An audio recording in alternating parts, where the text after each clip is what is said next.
இயேசு உங்களை நேசிக்கிறார். பிரியமானவர்களே, இந்த நாளில் ஆண்டவர் நம்மளோடு பேசும்படியாய் வேதத்திலிருந்து 2 வசனங்களை கூட வாசித்து அவர் நம்மளோடு பேசுகிற காரியத்தை பார்ப்போம்.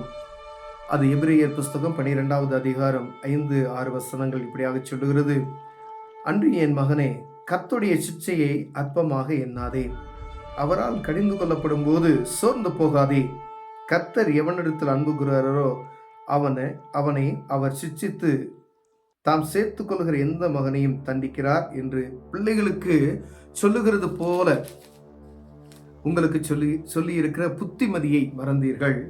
நீங்கள் சிட்சையை சகிக்கிறவர்களாய் இருந்தால் தேவன் உங்களை புத்திரராக எண்ணி நடத்துகிறார். தகப்பன் சிட்சியாத புத்திரர் உண்டோ? பிரியமானவர்களே, கர்த்தருடைய சிட்சையை அற்பமாக எண்ணாதே. அவரால் கடிந்து கொள்ளப்படும் போது சோர்ந்து போகாதே. ஆவிக்குரிய வாழ்க்கையில இருக்கிற அநேகருக்கு சோர்வான இருதயங்கள் ஒரு தேவை அப்படின்னா சோர்ந்து போயிடுறோம். ஒரு பலவீனம் அப்படின்னா சோர்ந்து போயிடுறோம். ஏதோ ஒரு காரியம் நம்மளை சோர்வுக்குள்ள நடத்துகிற நம்ம சோர்ந்து போகிறோம். சிட்சை ஆண்டவர் அவர் சிட்சிக்கிறார் அப்படின்னு சொன்னா நம்ம மேல பிரியமா இருக்கிறார் நம்ம நினைச்சுக்கணும். பிரியமானவர்களே, ஆனா பாருங்க, ஏதோ ஒரு நமக்கு ஒரு சிட்சை உண்டாகிறது, ஏதோ ஒரு காரியம் நமக்கு ஒரு சோர்வான காரியம் போல காணப்படுகிறது அப்படின்னா ஆண்டவர் நம்மளோடு கூட இருக்கிறார் என்பதை அறிந்து கொள்ளும். ஆவிக்குரிய பிள்ளைகளுக்கு ஆண்டவர் சொல்லுகிறது பாருங்க, தகப்பன் சிட்சியாத புத்திரர் உண்டோ அப்படின்னு சொல்லி. உங்க பிள்ளைய நீங்க எப்படி கண்டிச்சு வளர்க்கணும் அப்படின்னு நம்ம நினைக்கிறோம். உலகப்புறமான மனிதனாகிய நம்ம பிள்ளை இப்படிதான் இருக்கணும், அது இப்படிதான் இருக்கணும், ஒழுங்கா இருக்கணும்னு சொல்லி நம்ம எவ்வளோ அவங்களுக்கு ப்ரெஷர் கொடுத்து அவங்கள சரியா வளர்க்கணும் நம்ம முயற்சி பண்ணுகிறோம் என்பதை நம்ம அறிந்திருக்கிறோம்.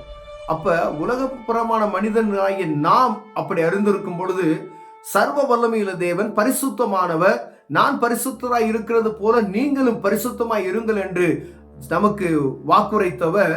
அப்ப அவர் எப்படி நம்மளை வளர்க்கணும், எப்படி நம்மளை நடத்தணும், எந்த பாதையில நம்மளை கொண்டு போகணும்னு சொல்லி அவர் அநேக திட்டங்களை வைத்திருப்பார்.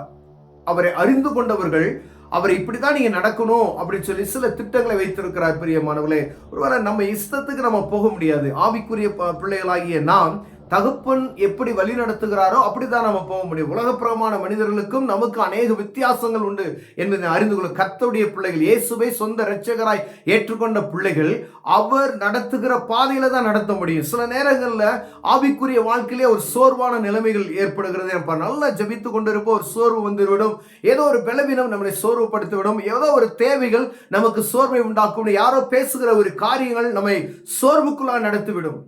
அப்படிப்பட்ட நேரத்துல ஒரே ஒரு தகப்பன் அவருக்கு தான் போகணும். நம்ம ஆண்டவரே இப்படிப்பட்டதான சோர்வான இருதயத்தை நீக்குங்க அப்படின்னு சொன்னீங்கன்னா ஆண்டவர் என்ன செய்வார்? அந்த சோர்வை நீக்குவார். ஏன் அப்படின்னு சொன்னா அவருடைய பிள்ளைகளாய் இருக்கிற நம்மை அவர் சரியாய் நடத்த வல்லமையுள்ளவராக இருக்கிறார். ஏன்னா நம்மை சிட்சிக்கிறார். நீ தேவ சமூகத்துல நீ சரியா இருக்கணும் அப்படின்னு சொன்னா சில காரியங்களை ஆண்டவரே அனுமதிக்கிறார். யோபுவை பாருங்க, யோபுவுக்கு சில ஆண்டவர் பிசாசு உலகத்தை பூரா சுத்தி வரான். ஆண்டவர் தான் கேட்கிறார், என் தாசனாகி யோபுவை பார்த்தாயோ அப்படின்னு சொல்லி கேட்கிறார். அப்ப ஆண்டவரே கேட்கிறார். அப்ப ஏன் அப்படின்னா அவருடைய பிள்ளைகளை சோதிக்கும்படி அவரே ஒரு சில நேரத்தில் என்ன அனுமதி கொடுக்கிறார். அப்ப நம்ம ஆவிக்குரிய வாழ்க்கையில நம்ம சரியாய் நடந்து கொள்ளும் பொழுது ஆண்டவர் சில சிட்சைகளை நமக்கு அனுமதிக்கிறார்.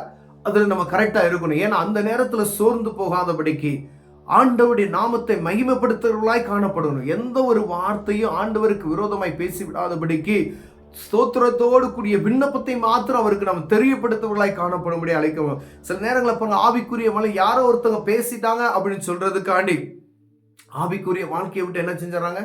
பின்மாறி போயிடுறாங்க. யாரோ பேசினாங்க, ஆனா உங்க தகப்பன் யார்? ரோட்ல போற ஒரு மனுஷன் இருக்கான்னு வச்சுக்கல, ரோட்ல போறக்கூடிய ஒரு ஆள் உங்களை திட்டான் அப்படின்னு சொன்னா நீங்க உங்க தகப்பன்கிட்ட கோச்சுக்க முடியுமா? யாரோ ஒரு ரோட்ல போறவங்க திட்டாங்க, அதுக்காண்டி உங்க அப்பாட்ட நீங்க கோச்சுக்க முடியுமா?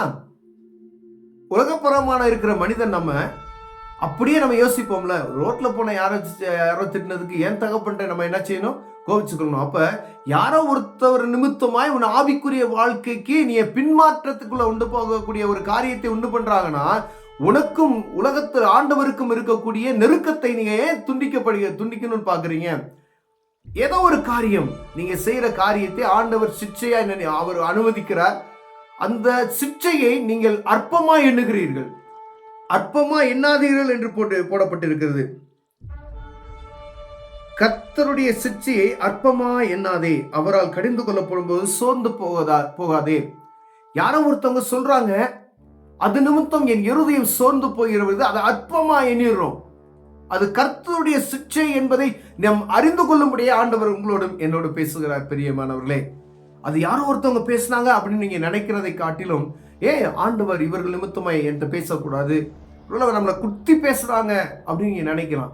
ஆனா அந்த இடத்துல உங்களுக்கு நீங்க செய்த காரியத்தை நல்லா பொறுமையா உட்கார்ந்து தேவ சமூகத்தில் அது சரியா தவறா என்று நீங்க பார்த்தீர்கள் என்றால் ஆவியானவர்களோடு இடைப்படுவார். பிரியமா, அது அந்த காரியத்துல இது நான் செஞ்சது சரியா, இது தப்பா அப்படி நீங்க சிந்திச்சு பார்க்கும் பொழுது ஆவியானவர்களோடு இடைப்படுவார். இது ஆண்டவர் அனுமதிக்கிற சிக்ஷை என்பதை நீங்கள் புரிந்து கொள்ள வேண்டும். அதை அற்பமா என்ன செய்யக்கூடாது, எண்ணக்கூடாது. இது நிமித்தமாய் சோர்ந்து போய் ஆவிக்குரிய வாழ்க்கையை விட்டு பின்னோக்கி ஓடுகிற அநேக மனிதர்கள் உண்டு. ஏதோ ஒரு காரியத்து நிமித்தமாய் நான் சோர்ந்து போயிட்டேன், அப்படியே ஆவிக்குரிய வாழ்க்கையை விட்டு போன. முன்னிலைமையும் பின்னிலைமை கேடுள்ளது என்று ஆண்டவர் சொல்லியிருக்கிறார். ஆண்டவருக்குள்ள வந்துட்டு ஒரு நாள் நீங்க உலகத்துக்குள்ள போகணும்னு ஆசையப்படாதீங்க. ஏன்னா ஆண்டவர் சர்வ வல்லமையுள்ள தேவன். அவர் உங்களை வழிநடத்த வல்லமையுள்ளவராய் இருக்கிறார். அது எப்படிப்பட்ட பாரத்தினே என்ன சில காரியங்களை நாம் என்ன செய்யணும், அர்ப்பணிக்க வேண்டும். ஒரு சின்ன சின்ன அற்பமான காரியத்துக்கு நம்ம அர்ப்பணிக்கணும். அதெல்லாம் அப்படின்னு சொல்லி விட்டுட்டீங்க அப்படின்னு சொன்னீங்கன்னா ஆண்டவர் உங்களை கையில ஏந்தி தாங்கி சுமக்கிறவராய் காணப்படுவார். அவர் சிக்ஷிக்கிறார். தகப்பன் சிச்சியாத புத்திரர் உண்டோ? உங்க பிள்ளைனா நீங்க எப்படி கண்டிக்காம இருப்பீங்களா? இந்த காரியத்தை நீங்க செய்றீங்க தப்பு அப்படிங்கிற பொழுது அதை கண்டிக்கிறீங்க, அடிக்கிறீங்க. நம்ம உலகப்புற நியூஸ்லாம் பார்க்குறோம், சில காரியங்கள் பெற்றோர்கள் போட்டு அடிக்கிறதெல்லாம் பார்க்குறோம்.